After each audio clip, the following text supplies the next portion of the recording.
बिस्मिल्लाहिर्रहमानिर्रहीम। अस्सलाम वालेकुम या अली अलैहिस्सलाम मदद। ये एक सवाल जो है ना, अमूमन अहले तसन्नुन की तरफ से, अहले सुन्नत भाइयों की तरफ से शियों के ऊपर किया जाता है कि आप इमाम अली अलैहिस्सलाम की और 12 इमामों की इमामत कुरान मजीद से दिखाओ, कुरान मजीद से ये इमामत साबित करो।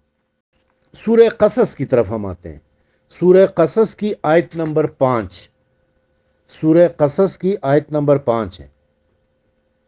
इसमें अल्लाह ताला फरमाता है, और हम ये इरादा रखते हैं कि उन लोगों पर एहसान करें जो जो ज़मीन में कमज़ोर समझे गए हैं, और इन्हें इमाम बनाएं और इन्हें वारिस करार दें।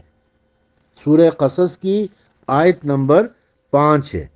अल्लाह ताला फरमा रहा है, और हम ये इरादा रखते हैं कि उन लोगों पर एहसान करें जो ज़मीन में कमज़ोर समझे गए हैं, और इन्हें इमाम बनाएं और उन्हें वारिस बनाएं। अब ज़मीन में कमज़ोर कौन समझे गए हैं, जुल्म किसके ऊपर हुए हैं, ये वाज़े हो जाता है।